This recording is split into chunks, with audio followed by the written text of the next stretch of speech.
The leather journal felt cold in Ethan's hands as he sat in his father's car at 11:47 p.m., 12 hours and 13 minutes before he was supposed to become Mr. Ethan Mitchell Coleman.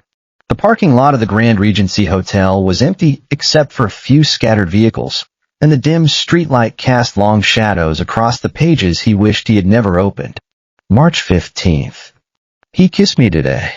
I know it's wrong, but Marcus makes me feel alive again in ways I haven't felt since Ethan's mother left. The way he looked at me when Ethan went to the bathroom at dinner. I think he wants this too. Ethan's hands trembled as he turned the page. This couldn't be real. This had to be some sick joke, or a story his father was writing for one of his creative writing classes.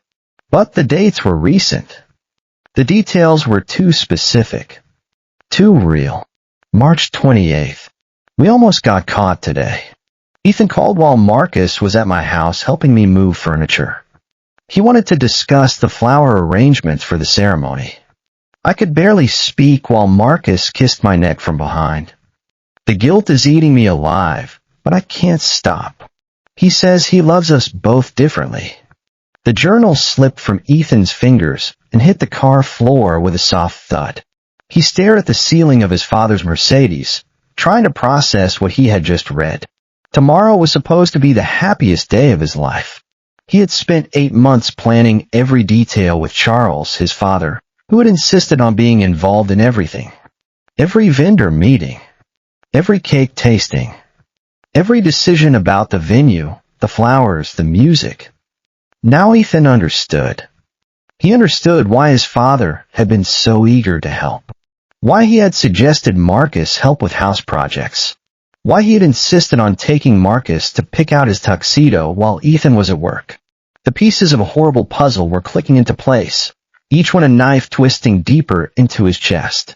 He picked up the journal again, his heart pounding so hard he could hear it in the silence of the car. The scent of his own distress pheromones was beginning to leak through his scent blockers, a bitter, sour note that made him nauseous. He'd been so careful all week, maintaining his calm omega composure, but this was beyond anything his suppressants could mask. April 5th, Marcus told me he's having second thoughts about the wedding. He says what we have is real love, not the comfortable relationship he has with Ethan. I told him we can't hurt Ethan like this. But when he touches me, I forget everything else exists. His alpha scent drives me crazy. Cedar and smoke, wild and untamed. Nothing like the beta pheromones I've lived with my whole life. Marcus makes me feel like an omega for the first time in years. April 12th. We made love today. Real, passionate love. Nothing like the mechanical intimacy I had with Ethan's mother. Marcus says Ethan doesn't understand him the way I do. We talk for hours after Ethan goes to sleep. He has no idea Marcus comes back. His not. God, I've never experienced anything like it. I'm 52 years old and I finally understand what all those romance novels were talking about. Ethan's stomach churned. He remembered those nights. Marcus would leave around 9, claiming he had early meetings. Ethan would go to bed alone, never questioning why his alpha seemed distant, why their conversations had become surface level, why their physical relationship had become routine and unsatisfying. He'd attributed it to wedding stress. Everyone said planning a wedding could strain a relationship. He'd been patient, understanding, supportive. He'd been a fool. April 20th. I think Ethan suspects something. He asked why I've been so happy lately. I told him I was excited about the wedding. It's not entirely a lie. I'm excited. Just not for the reasons he thinks. Marcus and I talk about what comes after. We can't keep this secret forever. I can still smell him on my skin when Ethan hugs me. It takes everything I have not to push him away. The betrayal cut deeper with every word. This wasn't a momentary lapse of judgment. This was a calculated affair that had been going on for months. His father, the man who had raised him, who had taught him about trust and respect, who had held him when his mother left, had been sleeping with his fiancé while helping him plan their wedding. May 2nd. Marcus says he wants to call off the wedding. He wants to be with me instead. I'm 52 years old, and I never thought I could feel this way again. But I keep thinking about Ethan's face when he talks about their future. How can I destroy my son's happiness for my own? My Omega instincts are screaming at me to claim Marcus, to let him mark me, to build a new life with him. But Ethan is my pup. My only pup. May 10th. We fought today. Marcus says if I really loved him, I wouldn't care about hurting Ethan. I slapped him. Then I kissed him. I hate myself for wanting him so much. Ethan showed me his final fitting pictures today. He looked so beautiful. So happy. What kind of father am I? Ethan wiped tears from his cheeks with the back of his hand. The parking lot was still empty, but he felt exposed, like everyone could see his shame. His phone buzzed with a text from Marcus. Can't wait to marry you tomorrow, beautiful. Sweet dreams. He wanted to throw the phone across the parking lot. Instead, he kept reading. May 15th. 3 days until the wedding. Marcus came over while Ethan was at his bachelor party. We made love on the couch where he opens his Christmas presents every year. I want hell for this. But when he holds me, hell seems worth it. His knot, his scent, the way he looks at me like I'm the only Omega in the world. I've never felt so alive. May 18th, tomorrow is the wedding. Marcus and I agreed this has to end after tomorrow. We'll have one last night together tonight, then we'll try to make Ethan happy. I don't know if I can watch my pup marry the man I love. I don't know if I can pretend to be happy when my heart is breaking. That was tonight. Last night, technically, since it was now past midnight. While Ethan had been having dinner with his groomsmen, celebrating his last night as a single Omega, his father and fiancé had been together. One last time. Ethan flipped through the remaining pages, finding shopping lists, appointment reminders, and wedding planning notes mixed with more entries about the affair. His father had been living a double life, helping plan the wedding by day and betraying his son by night. The final entry was dated yesterday, May 19th. I helped Ethan with his final preparations today. He was so excited, so grateful for all my help. He kept hugging me and telling me what a wonderful father I am. Marcus texted me while Ethan was in the shower. Tonight. One last time. Then we'll make him happy. I hate us both, but I can't stay away. The way Marcus's scent lingers on my skin. I know Ethan can't smell it through his blockers, but I can. I smell it everywhere. I crave it. I'm a monster. Ethan closed the journal and sat in the darkness. The hotel where his wedding party had stayed for the night was quiet. In a few hours, his groomsmen would wake up, excited to help him get ready. His hair and makeup appointments were at 8. The photographer would arrive at 10. Guests would start arriving at the church by 1:30. 400 people were expecting a wedding. His ceremonial Omega gown was hanging in the hotel room, flowing white silk embroidered with silver thread, traditional for an Omega of his family's standing. The flowers were arranged. The cake was decorated. The minister was prepared. Everyone was ready for Ethan Mitchell to become Ethan Mitchell Coleman. Everyone except Ethan. He started his father's car and drove back to the hotel, the journal on the passenger seat like evidence of a crime. In 12 hours, he would be walking down the aisle. But not for the reasons anyone expected. He had a better plan now. Ethan sat on the hotel room bed at 2:17 a.m., staring at his wedding gown hanging on the closet door. His 3 groomsmen, Jason, Derek, and Marcus's brother Liam, were asleep in the adjoining room, exhausted from the bachelor celebration that now felt like it had happened in another lifetime. The white silk seemed to glow in the darkness, mocking him with its purity. His Omega instincts were in turmoil, every cell in his body screaming at him to find his alpha, to demand an explanation, to beg Marcus to choose him. But Ethan had spent 28 years learning to control his instincts. His mother had taught him that Omegas had to be stronger than their biology, more disciplined, more rational. She'd left when he was 12, but her lessons had stuck. His phone had been buzzing with messages all night. Marcus had sent 3 more texts after the first one.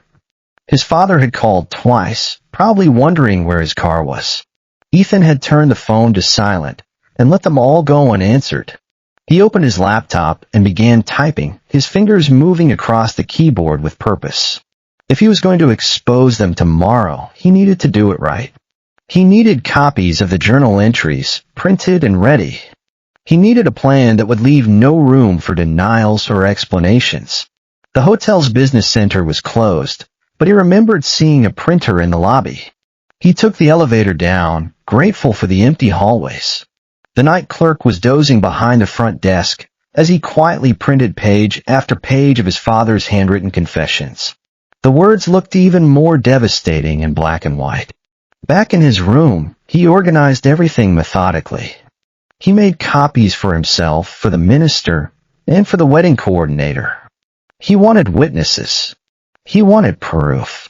He wanted everyone to understand exactly what kind of people they had been celebrating. His phone lit up with another call from Charles. Ethan watched his father's name flash on the screen, remembering all the times that name had meant comfort and safety. Now it just meant betrayal. He answered on the 4th ring. Ethan, honey, where's my car? I've been looking everywhere. I have it, Ethan said, his voice steadier than he felt. Oh, good. I was worried. Are you okay? You sound strange. I'm fine, Dad. Just excited about tomorrow. There was a pause. I'm excited too, sweetheart. You're going to be such a beautiful Omega bride. Marcus is so lucky to have you. The words felt like acid in Ethan's ears. Yes, he is. Lucky. Very lucky. I should let you get some sleep. Tomorrow's going to be a long day. Yes, it is. It's going to be very long. I love you, Ethan. The words hung in the air between them. 3 words that used to mean everything and now meant nothing. I love you too, Dad. He hung up and immediately felt sick for lying. But he needed Charles to feel secure, unsuspecting. He needed both of them to walk into that church tomorrow believing their secret was safe. Ethan pulled out the journal again and reread certain entries, each one revealing new layers of betrayal. His father hadn't just slept with Marcus, he had fallen in love with him. He had planned a future with him. He had helped plan Ethan's wedding while dreaming of destroying it. April 28th, Marcus brought me flowers today. Not expensive ones like he brings Ethan, but wild flowers he picked himself. He said they reminded him of my free spirit. Ethan would never understand that side of me. He's too practical, too organized. Marcus needs someone who can match his passion. Too practical. Too organized. Ethan laughed bitterly. He had been practical about trusting his father. He had been organized enough to plan a wedding for an alpha who was cheating on him. Maybe being practical wasn't such a bad thing after all. He thought about all the signs he had missed or ignored. Marcus's phone face down on restaurant tables. His sudden interest in helping Charles with house projects. The way conversation died when Ethan walked into rooms where they had been talking alone. The lack of intimacy in their relationship over the past few months. Marcus's alpha scent had been changing too, mingled with something unfamiliar, something that smelled like Charles's signature sandalwood and bergamot. Ethan had attributed it to stress, to the chaos of wedding planning, to his own faulty sense of smell. He had been a fool. A trusting, naive Omega fool. At 4 a.m., he called his sister Lauren in California. Nat, Ethan, what's wrong? It's your wedding day. I know what day it is. You sound awful. Are you sick? Ethan almost laughed. Sick didn't begin to cover what he was feeling. Lauren, I need to ask you something, and I need you to be completely honest with me. Okay. Okay. Have you ever noticed anything strange between Dad and Marcus? There was a long pause. Strange how? Like anything. The way they interact. The way they look at each other. Ethan, why are you asking me this at 4 in the morning on your wedding day? Please just answer me. Lauren sighed. I mean, I always thought Dad was a little too involved in your relationship. And at Christmas, I noticed Marcus paid a lot of attention to him. But I figured he was just trying to make a good impression. What kind of attention? He complimented Dad's cooking constantly. He helped him with dishes while you were on the phone with work. He seemed to know a lot about Dad's interests, more than I would expect. And I don't know, the way Marcus looked at him sometimes. I thought I was imagining things. Ethan closed his eyes. Even Lauren had noticed something was off. His Omega instincts had been screaming at him for months, and he'd ignored them. Suppressants weren't just for controlling heats. They dulled everything. All his senses. His intuition. His ability to smell a lie. Why are you asking me this, Ethan? I found something tonight. Something that changes everything. What kind of something? Ethan looked at the journal, at the printed pages, at his wedding gown hanging like a ghost in the corner of the room. The kind of something that means there's not going to be a wedding today. At least not the way everyone expects. Ethan, you're scaring me. What's going on? I can't explain it over the phone. You'll understand when you see what happens today. Should I fly out? I can get on a red-eye. No. Stay in California. Trust me, you don't want to be here for this. He hung up before Lauren could ask more questions. The sun was starting to rise outside the hotel window, painting the sky in soft pinks and oranges. It was going to be a beautiful day for a wedding. Perfect weather for the kind of outdoor ceremony he and Marcus had dreamed about. Ethan showered and began getting ready, moving through his morning routine like he was preparing for battle. He pulled his dark hair back simply, applied light makeup, and put on the pearl earrings his grandmother had given him for his wedding day. They were the only part of today that still felt real. At 6 a.m., his groomsmen knocked on the connecting door. "Rise and shine, bride," called his best friend Jason. "It's wedding day." Ethan opened the door and smiled. "I'm ready." And he was. Just not for the wedding they were expecting. The bridal suite at the Grand Plaza Hotel buzzed with excitement as Ethan's groomsmen fluttered around him like nervous hummingbirds. Jason was steaming his formal Omega gown while humming the wedding march. Derek was arranging the ceremonial flowers. Liam, Marcus's brother, was setting up the champagne for their traditional pre-ceremony toast. None of them suspected that their bride had spent the night plotting revenge instead of dreaming about his future. "You're so calm," Jason observed, looking at Ethan in the mirror as the stylist worked on his hair. "I would be a nervous wreck by now." "I feel very clear about today," Ethan replied, watching his reflection transform into the perfect Omega bride. "Everything is going exactly as it should." His phone rang. Marcus's name appeared on the screen, and he answered with a smile in his voice. "Good morning, future husband." "Good morning, beautiful." Marcus's alpha voice was warm and familiar, laced with the undertone of cedar and smoke that used to make Ethan's knees weak.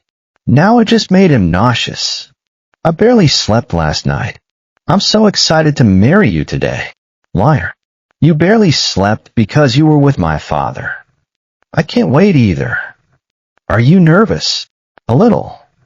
"It's a big day." "A big commitment." "Yes, it is. The biggest commitment two people can make to each other. Promising to be faithful. Honest. Loyal."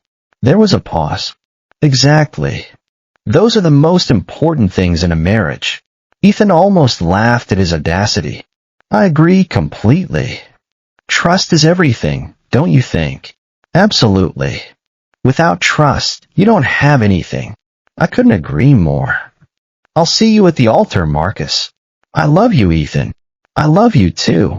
He hung up and caught Jason staring at him in the mirror. "That was weird," Jason said. "You two never talk about heavy stuff like trust and commitment. You usually just joke around. Maybe we're both feeling more serious today." "It is our wedding day."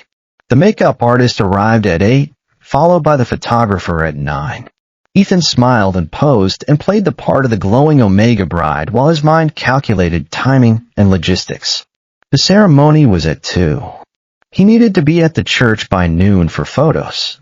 That gave him 4 hours to maintain the charade. At 10:30, Charles arrived with the rest of the wedding party. Ethan's father looked radiant in his formal father-of-the-bride tuxedo, his silver hair professionally styled, his scent carefully masked with expensive blockers. He hugged Ethan carefully to avoid messing up his gown.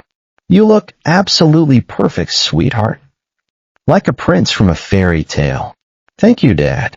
You look beautiful, too. You're glowing." Charles blushed. "Thank you. I'm just so happy for you today." "Are you really?" "Of course I am. This is what every father dreams of for his Omega pup." Ethan studied his father's face, looking for any sign of guilt or remorse. He found none. Charles was playing his part perfectly, the devoted father of the Omega bride who had spent months helping plan the perfect wedding. "I have something for you," Charles said, pulling a small blue box from his pocket. "Something blue for your wedding day." Inside was a delicate silver bracelet with a small sapphire charm. "It was your grandmother's. She wore it on her wedding day, and I wore it on mine. I want you to have it." The gesture felt like a slap. A family heirloom passed down through generations of faithful Omegas, now being given by an adulterer to his betrayed son. "It's beautiful, Dad. Will you put it on me?" Charles's hands were steady as he fastened a clasp around Ethan's wrist. If he felt any guilt about what he had done, he hid it well. The photographer captured every moment. Father and son laughing together. The groomsmen helping with final touches. Ethan in his wedding gown looking ethereal and happy. None of the photos would show the truth. None would capture the betrayal lurking beneath the perfect surface. 11:15, Ethan's phone buzzed with a text from Marcus. "Just saw your dad at the church. He looks amazing. You Mitchell men are something special." Ethan showed the text to Jason. "Isn't that sweet? He loves my family so much." "That's one of the things I love about Marcus," Jason agreed. "He treats your dad like his own." "Yes, he certainly does." At 11:30, they loaded into the wedding party limousine for the ride to St. Catherine's Church. Ethan sat between his father and Jason, holding Charles's hand as they drove through downtown. His father's fingers were warm and steady, showing no signs of nervousness or guilt. "Are you ready for this, sweetheart?" Charles asked. "I've never been more ready for anything in my life." The church parking lot was already filling with guests when they arrived. Ethan could see Marcus's groomsmen gathering near the side entrance, looking handsome in their black tuxedos. Through the limousine window, he spotted relatives he hadn't seen in years, family, friends, colleagues from work. 400 people had come to witness what they thought would be the happiest day of his life. They would witness something memorable, just not what they expected. The wedding coordinator, Mrs. Henderson, met them at the bridal suite in the church basement. "Everything is perfect upstairs. The flowers look stunning. The musicians are ready. And the groom's party is in position. How are we feeling?" "Perfect," Ethan said. "Everything is exactly as it should be." Mrs. Henderson went through the final checklist. Gown, veil, shoes, jewelry. Something old, something new, something borrowed, something blue. All accounted for. All ready for the ceremony that would change everything. At 12:30, the photographer arrived to take getting-ready photos at the church. Ethan posed with his bouquet, with his groomsmen, with his father. In every photo, he smiled serenely, looking like an Omega about to marry the Alpha of his dreams. Charles helped him with his formal veil, adjusting it carefully around his face. "You're the most beautiful Omega bride I've ever seen. Thank you for everything, Dad. For all your help with the wedding. I couldn't have done any of this without you. It was my pleasure. I wanted everything to be perfect for you." Perfect. The word tasted bitter in Ethan's mouth. Charles had wanted everything to be perfect while he was destroying it from the inside. At 1 o'clock, Mrs. Henderson knocked on the door. "It's time for family photos."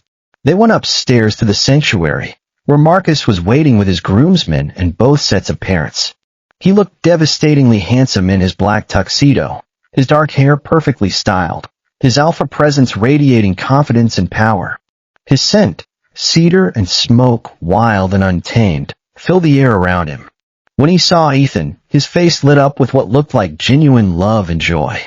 "You look incredible," he whispered as they posed for photos together. "So do you." The photographer captured them from every angle. Marcus lifting Ethan's veil to kiss his cheek. Both families gathered around the happy couple. The alpha groom and omega bride gazing into each other's eyes with apparent devotion.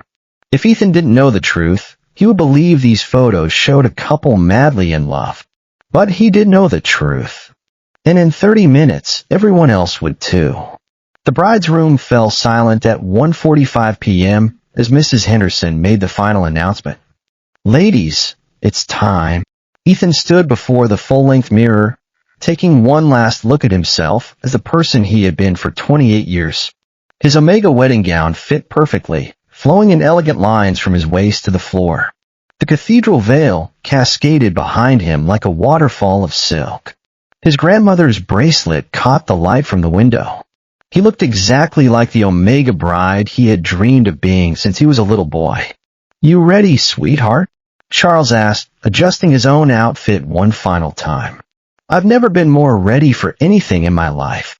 Jason handed him the bouquet of white roses and baby's breath. "Remember to breathe during the ceremony. And don't lock your knees or you'll faint. Don't worry. I'll be very careful about what I say and do up there." The groomsmen lined up in order. Derek, Liam, then Jason as best man. They looked handsome in their formal suits, each carrying smaller versions of Ethan's bouquet. None of them suspected they were about to witness something completely different from what they had rehearsed. Mrs. Henderson appeared in the doorway with her clipboard and headset. "The processional music is about to begin. Groomsmen, remember your timing. Count of 5 between each person. Charles, you'll walk Ethan down the aisle since his mother isn't here to do it." Ethan's mother had left when he was 12. Another person who had broken promises and destroyed trust. It seemed fitting that his father would walk him down the aisle to meet another lying alpha. The irony was almost perfect. They could hear the wedding march beginning upstairs. The church was full. 400 guests rising to their feet in anticipation of seeing the Omega bride. Ethan closed his eyes and took a deep breath, centering himself for what was about to happen. "Showtime," he whispered. Derek went first, walking slowly down the hallway toward the sanctuary doors. Through the opening, Ethan could see the church packed with people, flowers decorating every pew, candles glowing throughout the space. It looked like a fairy tale wedding. Exactly what he had always imagined. Liam followed 30 seconds later, then Jason. Each groomsman smiled radiantly as he walked down the aisle, setting the perfect romantic scene for what everyone expected to be a traditional ceremony. "Your turn," Mrs. Henderson said. Charles took Ethan's arm, and they walked together toward the sanctuary doors. Through the opening, Ethan could see the altar where Marcus stood, waiting with his groomsmen. He looked nervous but happy, adjusting his tie and smiling at guests in the front rows. His alpha scent was stronger now, mingled with something else, something that smelled like Charles's signature sandalwood and bergamot, the scent that had been haunting Ethan for months. The wedding coordinator signaled a musician, and the traditional bridal march began. Every person in the church stood and turned toward the back, their faces filled with joy and anticipation. Ethan could see colleagues from work, friends from college, extended family members, neighbors. All of them dressed in their finest clothes. All of them expecting to witness a celebration of love and commitment. They would get a celebration, just not the kind they expected. Ethan and Charles appeared in the doorway, and a soft murmur of appreciation rippled through the congregation. The Omega bride looked radiant, ethereal, perfect. Charles beamed with pride as they began their slow walk down the aisle together. Halfway down, Ethan caught sight of Marcus's face. His expression was complicated, joy mixed with something that might have been guilt or anxiety.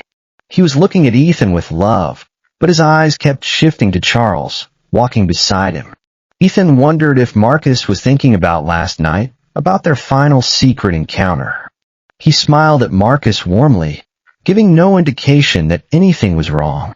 In the third row, he spotted his boss and several coworkers. In the fifth row, his college roommates. Behind them, Marcus's family and friends, all dressed up and beaming. His father's sister and her family occupied an entire row on the left side. Everyone he cared about was here. Everyone who mattered in his life had come to witness what they thought would be the beginning of his happily ever after. Perfect. As they approached the altar, the music swelled. Marcus stepped forward, looking handsome and confident in his black tuxedo, his alpha presence commanding the space around him. His groomsmen flanked him, his brother Michael as best man, plus 2 college friends and a coworker. They all looked appropriately solemn and happy for the occasion. Minister Williams, no relation despite sharing Ethan's last name, stood at the center of the altar in his ceremonial robes, holding the wedding service book. He smiled warmly as the Omega bride and his father approached. Charles kissed Ethan's cheek and placed his hand in Marcus's, officially giving his Omega son to his future Alpha husband. "Take care of him," Charles whispered to Marcus. "Always," Marcus replied, though his voice seemed slightly strained.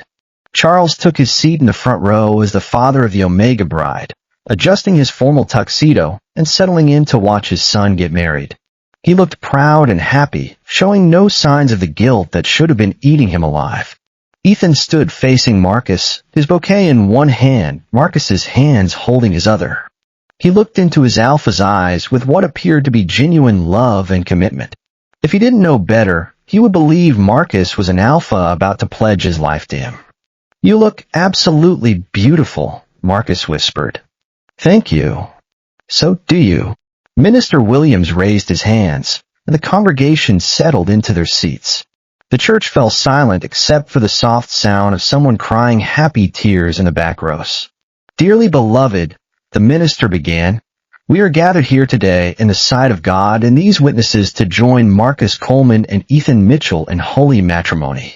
Marriage is a sacred covenant, not to be entered into lightly, but with reverence, discretion, and in accordance with the purposes for which it was instituted by God."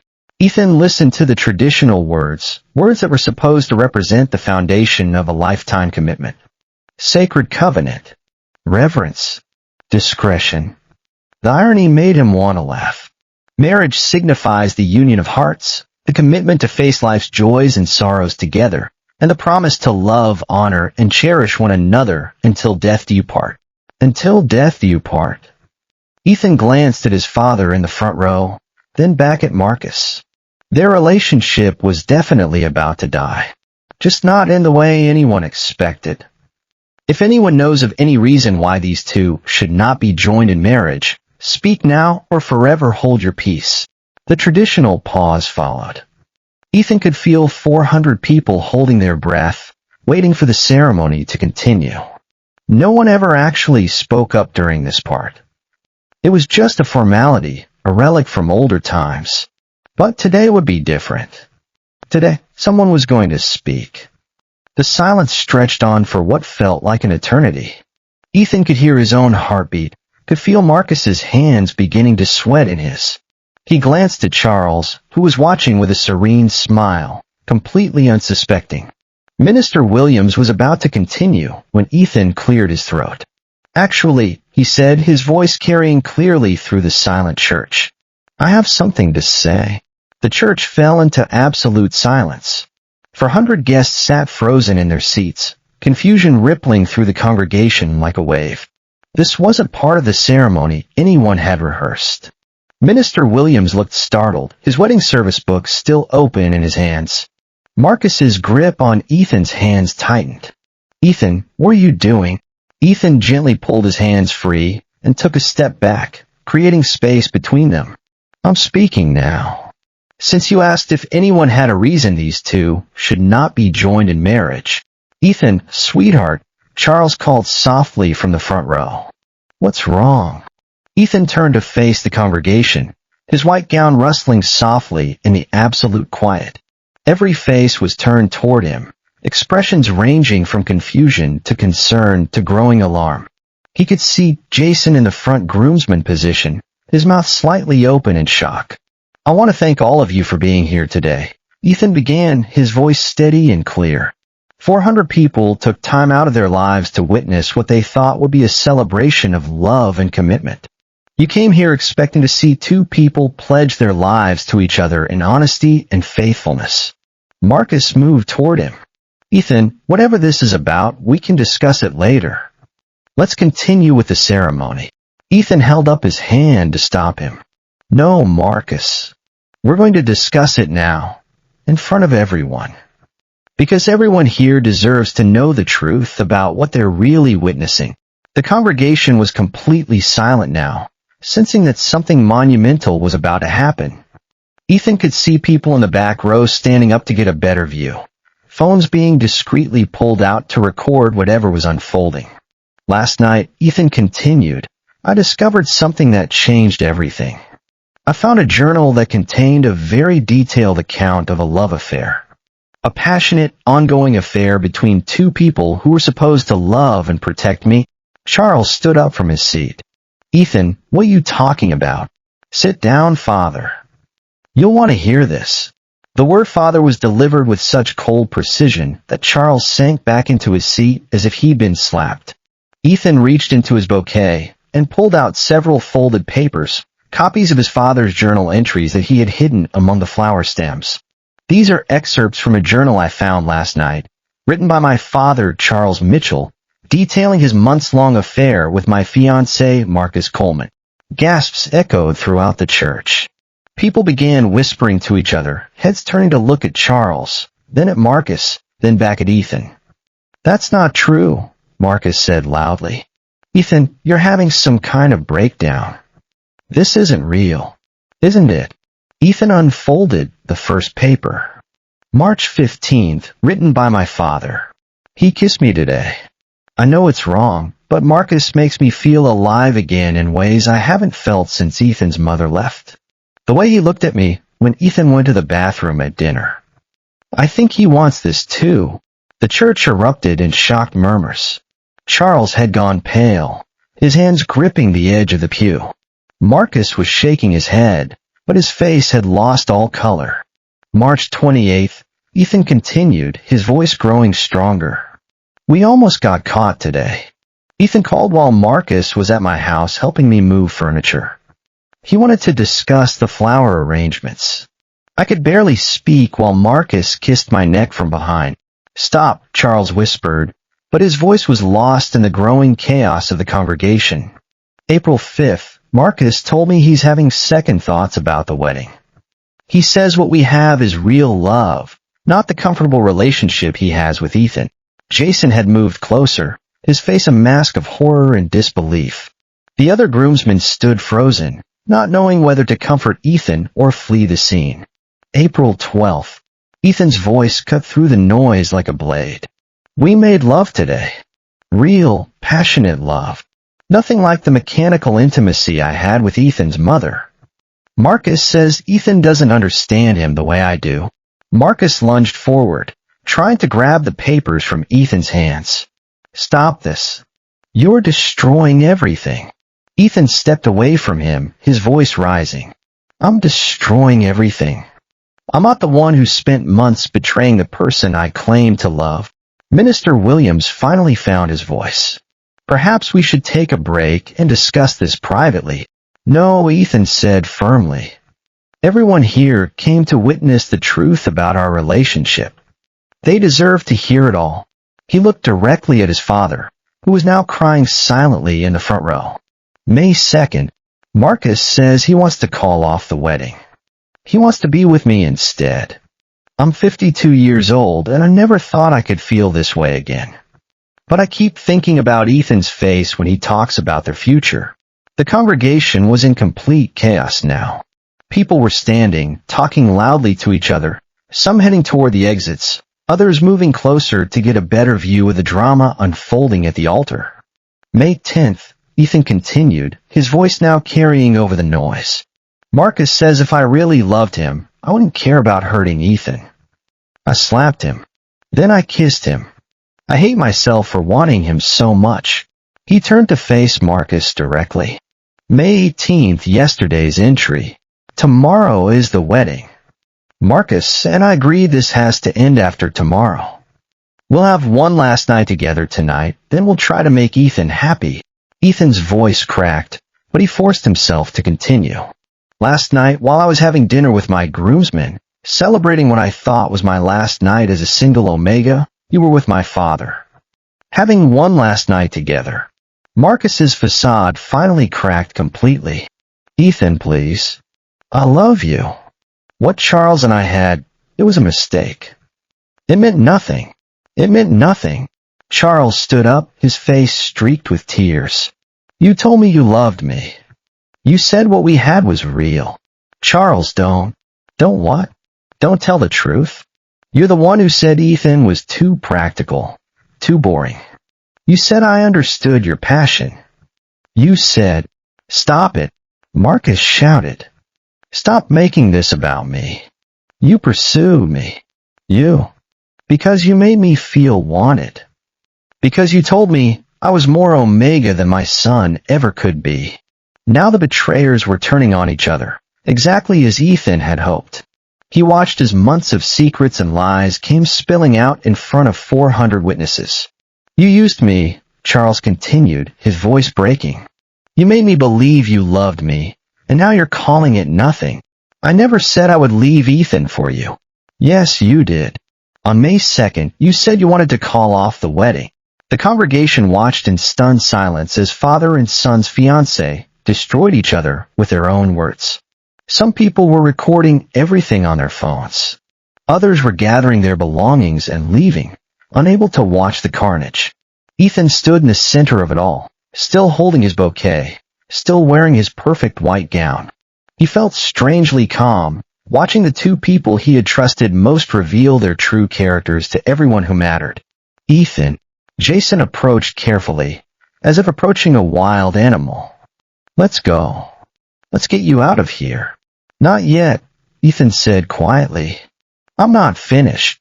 He turned back to the congregation, many of whom were still seated, transfixed by the unfolding drama. I want everyone here to understand something. This wasn't a moment of weakness. This wasn't a single mistake. This was a calculated betrayal that went on for months, while they both helped me plan this wedding. He gestured to the flowers, the candles, the beautiful decorations throughout the church. My father insisted on being involved in every detail. Every vendor meeting. Every dress fitting. Every decision. He was so eager to help, so excited about the wedding. Now I know why. Charles was sobbing openly now, his carefully styled hair disheveled, his scent blockers failing as the bitter smell of distress pheromones filled the air around him. Ethan, I'm sorry. I'm so sorry. I never meant for this to happen. You never meant to get caught, Ethan corrected. There's a difference. Marcus tried one more time to approach him. Ethan, please. We can work through this. What Charles and I had is over. I want to marry you. I love you. You love me. Ethan laughed, the sound echoing off the church walls. You spent last night making love to my father, and you want me to believe you love me? He turned to address the congregation one final time. I want to thank all of you for being here today. You came to witness a wedding, and instead you got to see the truth about the people I trusted most in the world. Consider it a different kind of ceremony. The death of lies instead of the birth of a marriage. He walked to the altar where Minister Williams still stood in shock, his wedding service book forgotten in his hands. Reverend, I believe you can officially declare the ceremony concluded. With that, Ethan Mitchell walked down the aisle of St. Catherine's Church for the second time that day. But this time, instead of walking toward a future built on lies, he was walking toward freedom. Behind him, he could hear Charles calling his name, Marcus shouting explanations that no one wanted to hear, and 400 guests buzzing with shock and excitement about what they had just witnessed. He pushed through the church doors into the bright afternoon sunlight, still carrying his bouquet, still wearing his wedding gown. But he was no longer a bride. He was an Omega who had just taken control of his own life. The church parking lot erupted into chaos as guests poured out of St. Catherine's, their voices carrying across the afternoon air in excited whispers and shocked exclamations. Some fumbled with their phones, calling family members to share what they had just witnessed. Others stood in small groups, rehashing every detail of the scene they had just watched unfold. Ethan stood on the church steps, his white gown billowing in the gentle breeze, watching the aftermath of his revelation. He felt surprisingly calm, like the eye of a hurricane while chaos swirled around him. "Ethan," Jason ran up behind him, slightly out of breath. "Are you okay?" "What can I do?" "I'm fine. Better than fine, actually. I can't even process what just happened in there." "Is it all true?" Ethan handed him the remaining journal copies. "Every word. I found his journal last night in his car." Jason scanned the pages, his expression growing more horrified with each line. "Oh my God. Your own father. How could he do this to you?" "I've been asking myself that question all night." Derek and Liam joined them, both looking shell-shocked. "We're so sorry, Ethan," Derek said. "We had no idea. No one did." They were very careful to hide it. Through the church doors, they could hear Ray's voices. Charles and Marcus were still inside, probably arguing with each other and the minister about what to do next. Ethan had no interest in hearing their explanations or apologies. "Where do you want to go?" Jason asked. "Back to the hotel." "No, I never want to see that hotel room again. I need to get my things and get out of town. Out of town tonight. As soon as possible. I can't stay here with everyone knowing what happened. I need space to think." His boss, Mrs. Chen, approached hesitantly with her husband. "Ethan, I'm so sorry about what happened in there. If you need time off from work, whatever you need." "Thank you.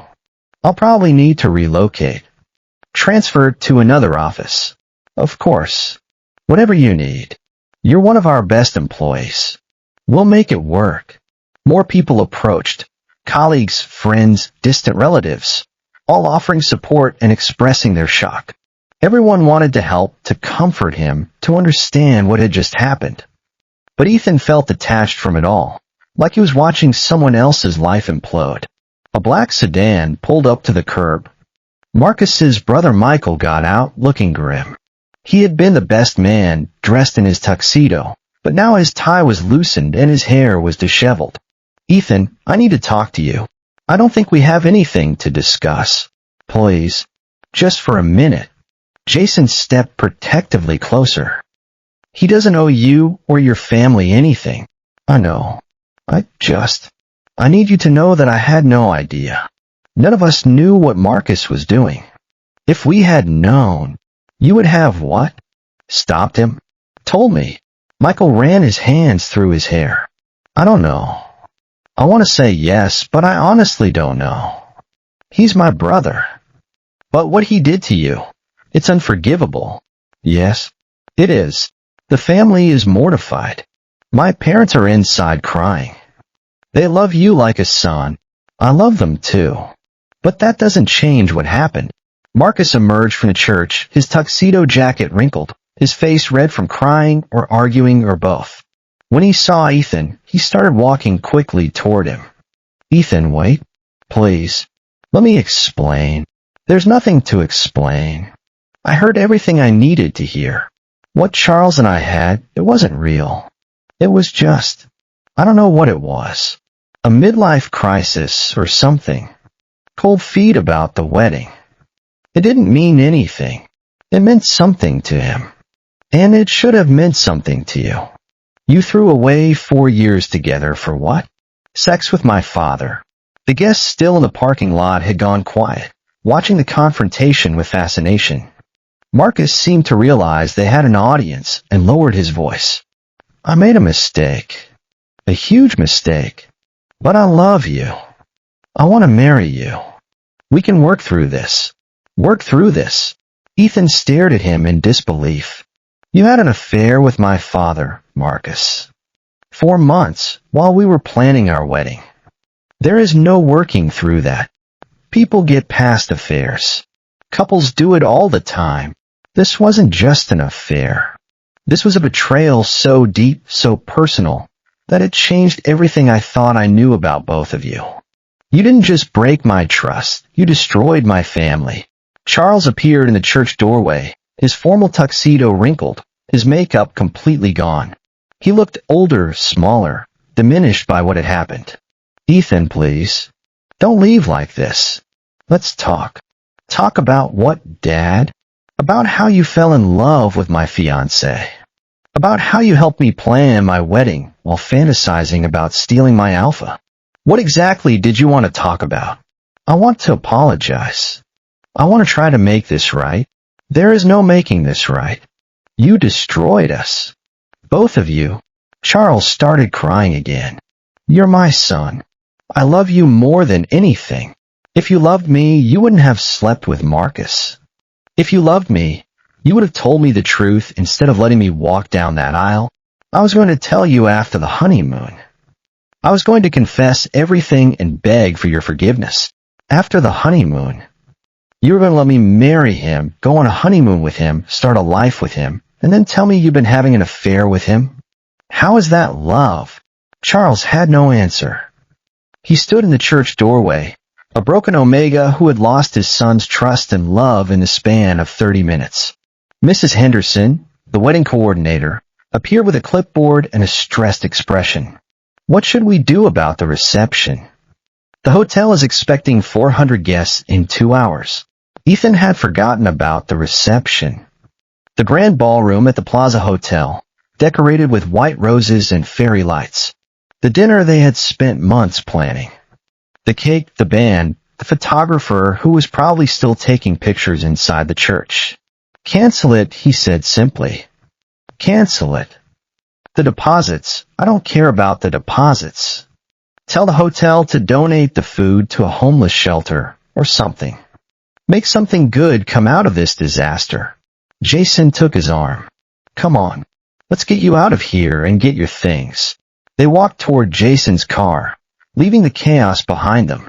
As they drove away, Ethan looked back at St. Catherine's Church one last time. People were still standing around in groups, probably discussing what they had witnessed for years to come. Charles and Marcus were still on the steps, looking lost and broken. Let them figure out how to clean up the mess they had made. Ethan was done cleaning up after other people's mistakes. For the first time in his life, he was going to focus on taking care of himself. 6 months later, Ethan stood in the window of his new apartment in Portland, Oregon, watching the rain create patterns on the glass. The city was 1,000 miles away from everything he had left behind, and the distance felt exactly right. He had transferred to his company's West Coast office, packed only what would fit in his car, and driven away from his old life without looking back. His Omega suppressants were working overtime, keeping his scent neutral and his instincts subdued. He'd been through heat alone twice now, and while it wasn't pleasant, it was manageable. The independence felt good. Clean. The apartment was small but bright, with hardwood floors and large windows that let in the gray Oregon light. He had furnished it simply, a comfortable couch, a dining table for two, bookshelves filled with novels he actually had time to read now. Everything was his, chosen by him, free from the opinions and influences of people who had betrayed his trust. His phone buzzed with a text message. For the first month after the wedding, he had received dozens of calls and messages from Charles and Marcus, begging for forgiveness, asking for a chance to explain. He had blocked both their numbers after the first week. Some things couldn't be forgiven, and he had learned that forgiveness wasn't always necessary for healing. The text was from Jason. How's Portland treating you? Still loving the new job? Ethan smiled and typed back. Love it here. The job is challenging, and my coworkers are great. No drama, no complications. Just clean, honest work. He had been promoted to senior account manager within 3 months of joining the Portland office. His boss, Linda, was a straightforward beta woman in her 50s who valued competence over politics. The work was similar to what he had done before, but the environment was completely different, professional, respectful, uncomplicated. Any interesting alphas in your life? Jason texted back. Not looking. Still healing. It was true. In 6 months, Ethan hadn't been on a single date. He had declined invitations from coworkers and polite advances from alphas in coffee shops. The idea of trusting someone new with his heart felt impossible.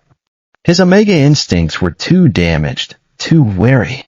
Every alpha scent that came too close made his skin crawl. Maybe someday, he added. But not yet. His doorbell rang, interrupting his thoughts. He wasn't expecting anyone, but through the peephole, he could see a delivery man holding a large bouquet of flowers. Ethan opened the door cautiously. Ethan Mitchell? Yes. Delivery for you. The flowers were beautiful, a mix of wildflowers and roses in soft colors. Ethan's heart sank as he opened the card, expecting to find another apology from his father or a plea from Marcus. Instead, the card read, "Welcome to the neighborhood. From your upstairs neighbor, Nathan."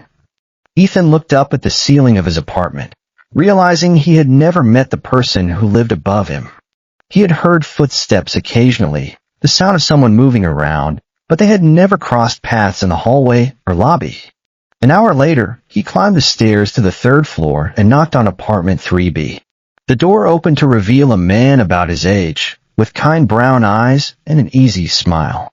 He was wearing jeans and a sweater, and his hands were dusted with flour. His scent was subtle, something warm and natural, like pine and clean linen. Not overwhelming like Marcus's aggressive alpha cedar. This was gentle, unassuming. "You must be Ethan from 2B, the man said. "I'm Nathan Reed. Thank you for the flowers.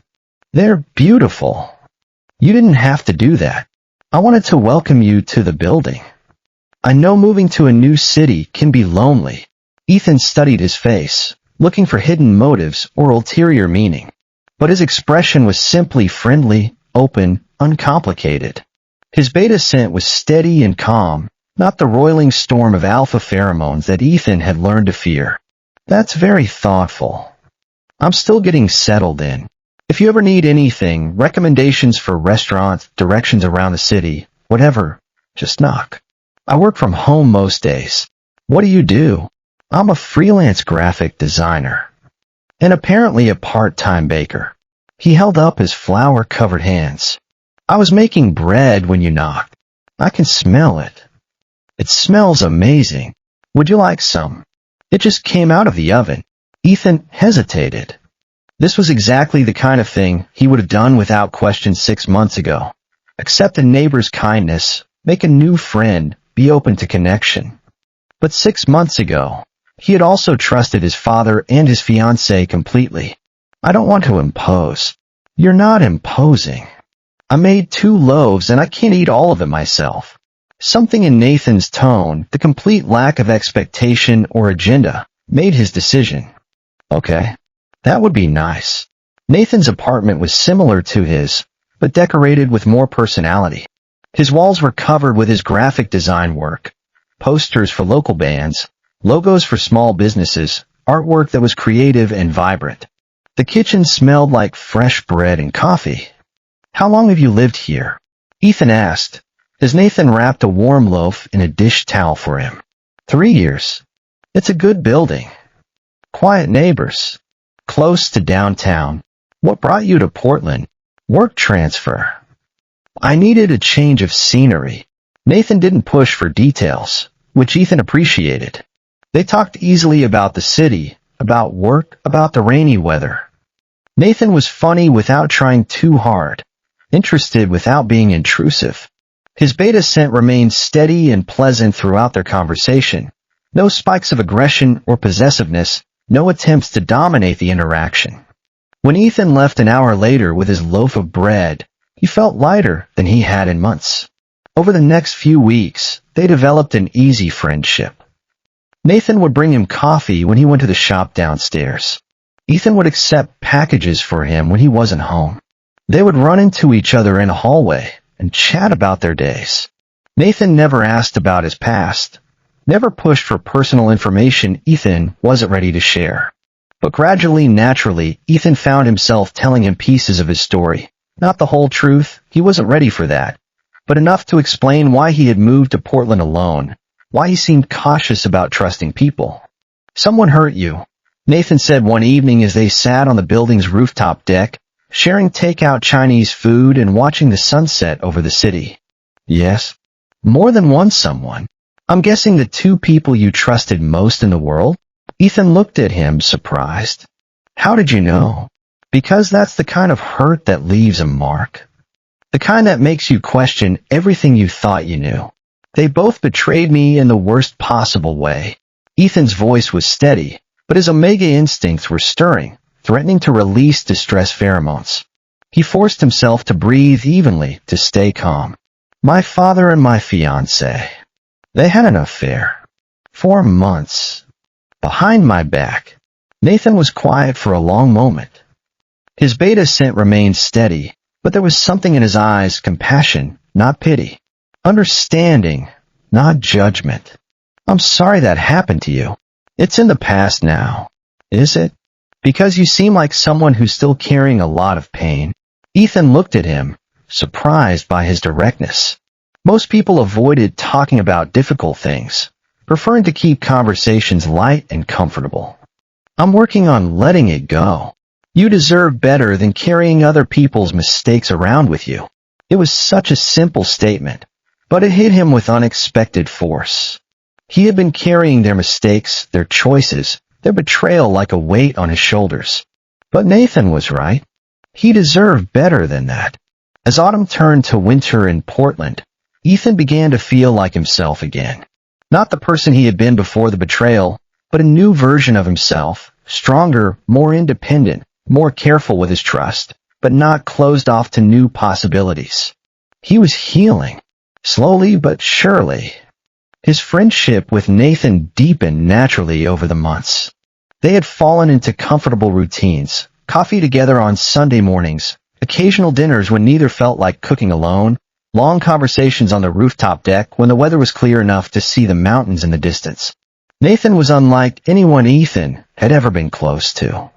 Where Marcus had been charming and social, Nathan was quietly thoughtful. Where Marcus had needed constant attention and validation, Nathan seemed content with his own company, but genuinely enjoyed sharing it with him.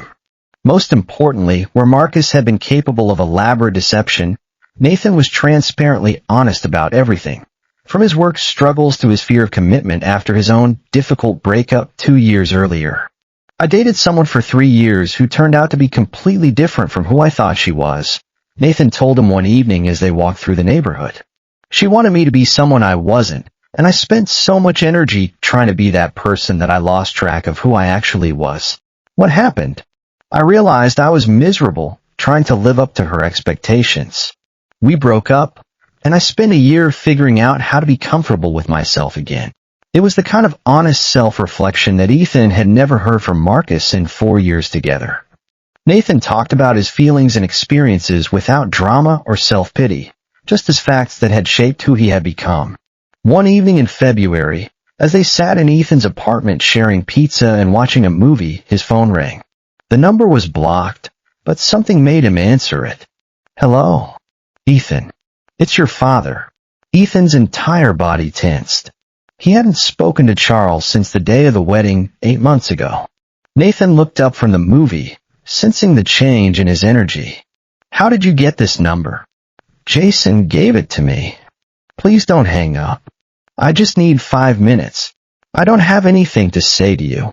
"Then just listen. Please." Against his better judgment, Ethan stayed on the line.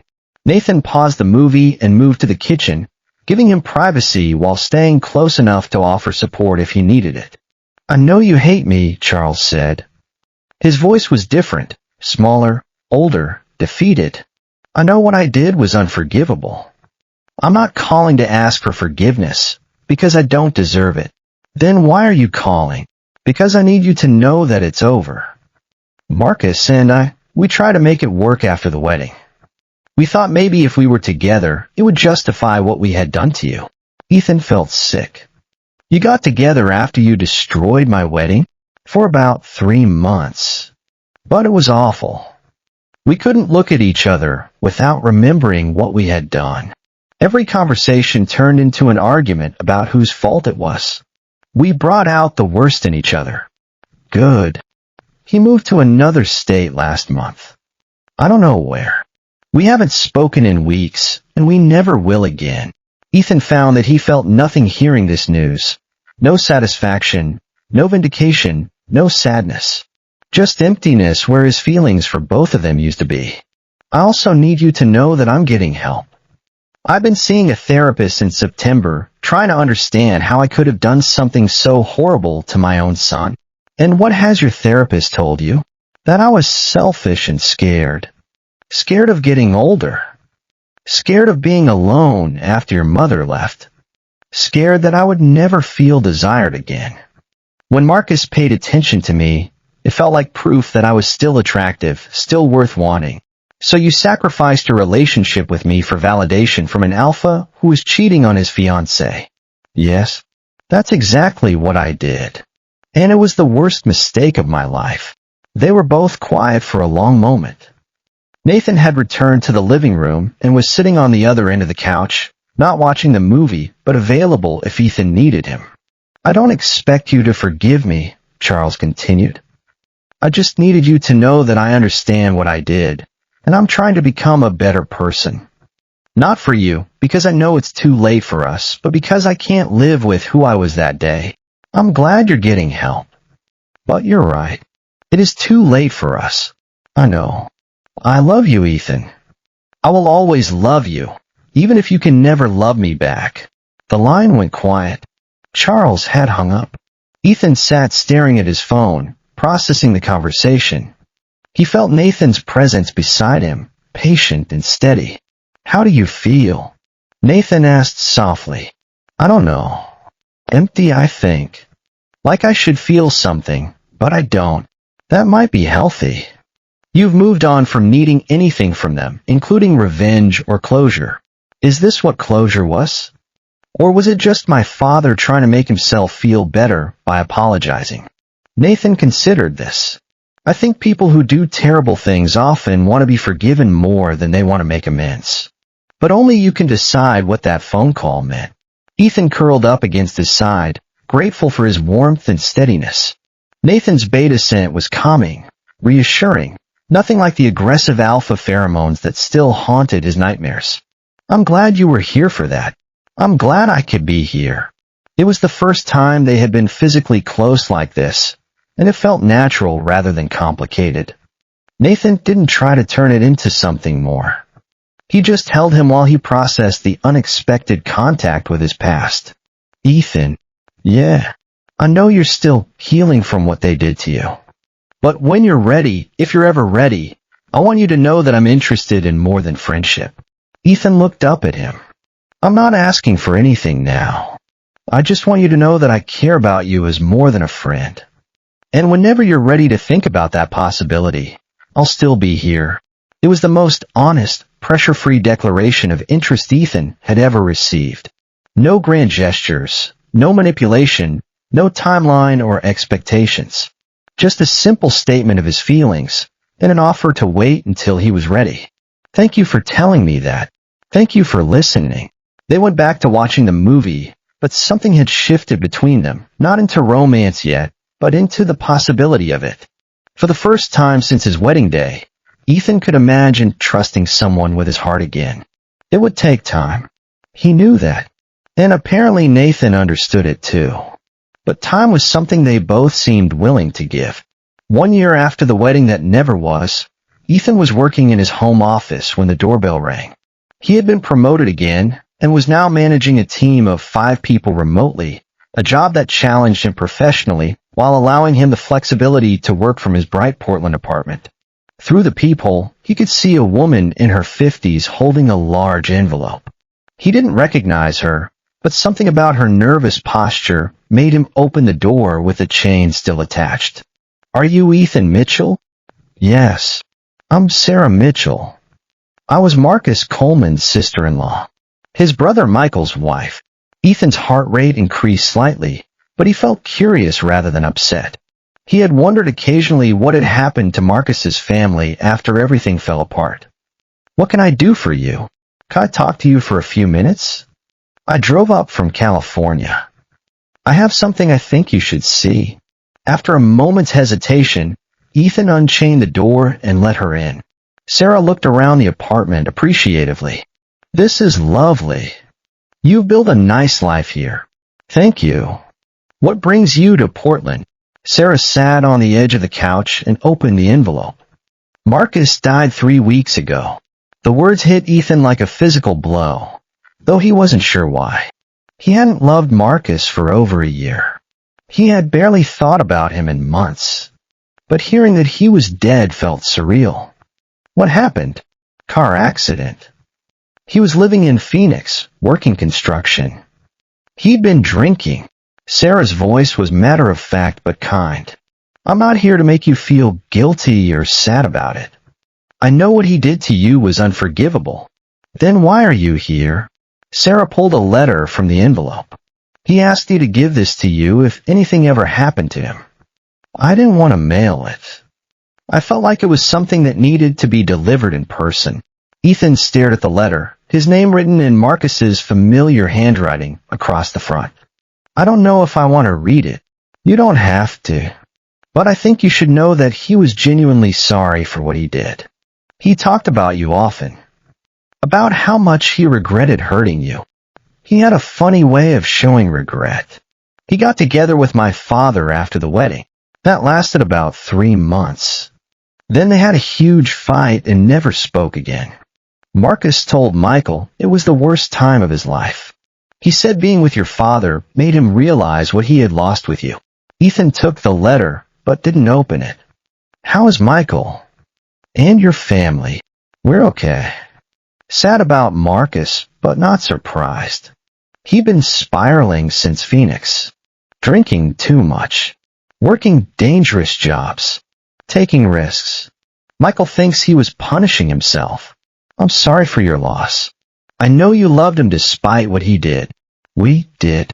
He was a good person who made a terrible choice. It doesn't excuse what he did, but it makes it sad rather than just infuriating." After Sarah left, Ethan sat in his living room holding the letter. He didn't want to read it, but he also knew he would always wonder what it said if he didn't. Nathan knocked on his door an hour later. They had been officially dating for 3 months now, taking things slowly and carefully, building trust one conversation at a time. Nathan's beta scent had become a comfort to him, steady, calm, reassuring in a way that Marcus's aggressive alpha pheromones had never been. "You look like you've seen a ghost," Nathan said, settling beside him on the couch. Ethan told him about Sarah's visit and showed him the letter. "I don't know if I should read it. What do you think would happen if you did?" "I don't know. Maybe nothing. Maybe it would bring back all the anger I've worked so hard to let go of. Or maybe it would give you the closure you never got." "I thought I had closure." "Did you? Or did you just decide to move forward without it?" Ethan considered this. It was true that he had never gotten any real answers about why Marcus had betrayed him, why he had chosen his father over him, why he had been willing to destroy 4 years together for an affair. "Will you stay while I read it?" he asked. "Of course." Ethan opened the envelope with shaking hands. "Dear Ethan, if you're reading this, something has happened to me. I asked Sarah to give you this letter because I need you to know the truth about what I did, even though it doesn't change anything. I loved you. I know that's hard to believe after what I did, but I loved you more than I've ever loved anyone. That's what made what happened with your father so confusing and destructive. Your father pursued me, not the other way around. I'm not saying that to blame him or excuse myself. I made my own choices. But he was persistent, and I was flattered by the attention. He made me feel exciting and desirable in a way that our relationship had stopped making me feel. We had gotten comfortable, you and I. We were planning a future, making practical decisions, building a life together. It was good and stable, and everything I thought I wanted. But your father represented something different, passion, excitement, the feeling of being desperately wanted. I know now that what I mistook for love was just the thrill of doing something forbidden. The secrecy made it feel more intense than it was. When we tried to be together after the wedding, we had nothing. No common interests, no shared values, no foundation for anything real. I destroyed the best thing in my life for something that wasn't even real. By the time I understood that, it was too late to fix it. I don't expect you to forgive me. I don't forgive myself. I just want you to know that what happened wasn't about you not being enough. You were more than enough. You were everything. I was just too stupid and selfish to appreciate what I had. I hope you found happiness. You deserve all the love and loyalty in the world. I'm sorry for everything. Marcus. Ethan folded the letter carefully and sat in silence for several minutes. Nathan waited patiently beside him, not offering opinions or advice, just presence. How do you feel? Nathan finally asked. Sad? Not for him exactly, but for the whole situation. For the waste of it all.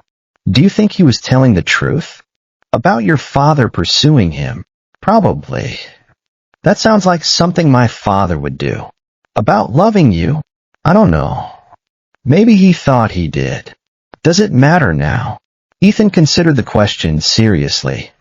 Did it matter? He had built a new life, found new love, learned to trust again. He was happy in ways he had never been happy before. More independent, more confident in his own judgment, more careful with his heart but not closed off to love. No, he said finally. It doesn't matter now. I'm glad I read it, but it doesn't change how I feel about what happened. Which is, like it was something that happened to a different person. Someone I used to be. Nathan smiled and pulled him closer. I like who you are now. So do I. 3 months later, Nathan proposed to him on the rooftop deck of their building, with the mountains visible in the distance and the city spread out below them. It was simple and private and perfect, just the two of them and a promise to build something real together. Ethan said yes without hesitation. This time, he knew exactly what love was supposed to feel like. 2 years after the wedding that destroyed his old life, Ethan stood in front of a different mirror in a different outfit, preparing for a different kind of ceremony entirely. Instead of an elaborate Omega wedding gown, he wore a simple cream-colored suit that fit him perfectly. Instead of a cathedral veil, he had fresh flowers woven into his hair. Instead of 400 guests, there would be 12 people who truly mattered. Jason stood behind him, adjusting the flowers in his hair. You look radiant. Genuinely happy. I'm happy. Completely, thoroughly happy. It's so different from last time. You were beautiful then too, but you looked like you were playing a part. Today you look like yourself. Ethan smiled at his reflection. Jason was right. 2 years ago, he had looked like the perfect Omega bride in the perfect gown, preparing for the perfect wedding. Today he looked like Ethan, stronger, more confident, more at peace with who he was and what he wanted. The venue was Nathan's parents' backyard in the mountains outside Portland. They had decorated it simply with string lights and wildflowers, creating an intimate space that felt magical rather than formal. The ceremony would be performed by Nathan's uncle, a retired judge who had known Nathan since childhood. Are you nervous at all? Jason asked. Not even a little bit. I know exactly what I'm doing and why I'm doing it. The difference was striking. 2 years ago, he had been filled with excitement mixed with an undercurrent of anxiety he hadn't understood at the time. Now, he realized that anxiety had been his instincts trying to warn him that something wasn't right. Today, he felt nothing but calm certainty. Nathan's mother, Carol, knocked softly on the bedroom door. The boys are ready when you are. Nathan had asked his brother and 2 close friends to stand with him, while Ethan had chosen Jason and Derek as his attendants. His sister Lauren was across the country and couldn't make the trip, but she had sent a heartfelt video message that had made him cry happy tears. How's Nathan doing? Ethan asked. Carol smiled. He keeps saying he's the luckiest man alive. He's not nervous either. He looks like someone who just won the lottery. The small group of guests was already seated in white chairs arranged in a semicircle around a simple arch covered in climbing roses. Nathan's parents, his brother and sister-in-law, Jason and his new boyfriend, Derek and his husband, 3 of Ethan's co-workers who had become close friends, and his boss Linda who had become a mentor, No one from his old life was here. He had debated inviting some extended family members, but ultimately decided he wanted this day to be purely about his future, not his past. Everyone present had met and loved the person he had become, not the person he used to be. As he walked through the house toward the backyard, Ethan felt a moment of profound gratitude. 2 years ago, he had thought his life was ending. He had felt betrayed, humiliated, broken. He had never imagined that the worst day of his life would lead to the best chapter of his life. The back door opened onto a scene that took his breath away. The mountain landscape stretched out beyond the garden, the late afternoon sun creating golden light that made everything glow. The small group of guests turned to look at him, their faces filled with genuine joy and love. But it was Nathan's expression that made his heart skip. He stood under the rose arch in a navy blue suit, his face lighting up with pure happiness when he saw Ethan. There was no anxiety in his eyes, no hidden agenda, no secrets waiting to be revealed. Just love, honest and complete and sure. Ethan walked toward him without hesitation, carrying a simple bouquet of the same wildflowers in his hair. There was no processional music, no formal march down an aisle. Just Ethan walking toward the man he loved in front of people who truly cared about both of them. "You look beautiful," Nathan whispered as he reached him. "So do you." Uncle Jim, the retired judge, smiled at both of them. "We're gathered here today to celebrate the marriage of Nathan and Ethan, two people who have found in each other exactly what they were looking for. A partner who sees them clearly, loves them completely, and chooses them every day." The ceremony was brief and personal. Instead of traditional vows, they had written their own promises to each other. Nathan went first. "Ethan, 2 years ago you moved into the apartment below mine, and you changed my life in ways I never expected. You taught me that love doesn't have to be complicated or dramatic to be real. You showed me that the best relationships are built on friendship, honesty, and choosing each other every day, even when it's not easy." His voice was steady, confident. "I promise to always tell you the truth, even when it's difficult. I promise to support your dreams and goals, even when they take you away from me temporarily. I promise to be your safe place in a world that isn't always kind. And I promise to love you, not just in spite of your past experiences, but because of how those experiences shaped you into the incredible Omega you are today." Ethan felt tears on his cheeks, but they were tears of joy rather than the complicated emotions he had felt at his first wedding. "Nathan," he began, his voice clear and strong, "you show me what real love looks like. Not the dramatic, passionate kind you see in movies, but the quiet, steady kind that makes you feel safe and known and valued. You never tried to fix me, or change me, or rush me into anything I wasn't ready for. You just loved me exactly as I was and gave me space to heal and grow." He took Nathan's hands in his. "I promise to trust you with my whole heart, because you've proven every day that you deserve that trust. I promise to communicate with you honestly about my feelings, my fears, and my dreams. I promise to support you in becoming the best version of yourself, to never take for granted the gift of your love. And I promise to choose you every day, not because I need you, but because I want to build a life with you." Uncle Jim pronounced them married, and Nathan kissed him softly as their small group of loved ones cheered. It was nothing like the elaborate ceremony he had planned 2 years ago, but it was everything he had actually wanted: real, intimate, honest, and full of genuine love. The reception was a backyard barbecue with music from a playlist Nathan had created, featuring all the songs that had become meaningful to them over the past 2 years. They danced on the deck as the sun set behind the mountains, surrounded by the laughter and conversation of people who truly cared about their happiness. "Any regrets?" Nathan asked as they swayed to music under the string lights. "About what?" "About not having the big wedding, the fancy gown, all the traditional stuff." Ethan looked around at the simple, perfect celebration, at Jason laughing with Nathan's brother, at Carol and Linda discussing books they had both read, at the twinkling lights and mountain views and the man holding him close. "This is exactly what I wanted," he said. "I just didn't know it 2 years ago." "What did you want 2 years ago?" "I thought I wanted the perfect wedding." But what I really wanted was the perfect marriage. I just didn't understand the difference. As the evening wound down and their guests began to leave, Ethan found himself standing on the deck looking out at the mountains. The night was clear, stars visible despite the string lights. The air was clean and cool. Nathan joined him, wrapping his arms around him from behind. "What are you thinking about? How different everything is now. 2 years ago, I thought my life was over. I thought I would never trust anyone again, never love anyone again, never be happy again. And now I know that sometimes the worst thing that happens to you leads to the best thing that happens to you. If Marcus and my father hadn't betrayed me, I never would have moved to Portland. I never would have met you. I never would have learned what real love actually feels like.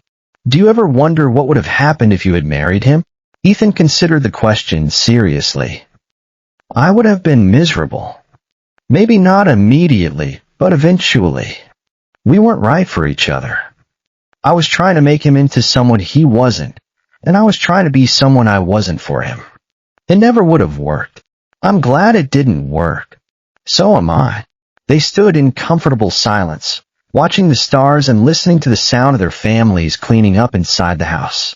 Tomorrow they would fly to Italy for their honeymoon, 2 weeks of exploring Tuscany and the Amalfi Coast, eating amazing food and seeing incredible art and making memories together. But tonight they were content to stand on a deck in the Oregon mountains, newly married and completely happy. "Ethan Reed," Nathan said, trying out his new name. "I like the sound of that. I love you, Mr. Reed. I love you too, Mr. Reed." As they walked back into the house to join their families, Ethan felt a profound sense of completeness. Not the desperate, anxious kind of love he had felt with Marcus, but the secure, joyful kind of love that made everything else in life better. He had learned that betrayal could destroy you, but it could also free you. That the people you trust most can hurt you the deepest, but that didn't mean you should stop trusting entirely. That sometimes the worst day of your life is actually the first day of your real life. Standing in Nathan's parents' kitchen, watching his new husband laugh with his brother while Jason helped Carol wrap leftover cake, Ethan knew he was exactly where he was supposed to be, not despite what had happened to him 2 years ago, but because of it. Sometimes you had to lose everything to find what you were really looking for. Sometimes betrayal was actually a gift, even when it didn't feel like it at the time. Sometimes the best revenge was simply living well. And Ethan Mitchell Reed was living very, very well.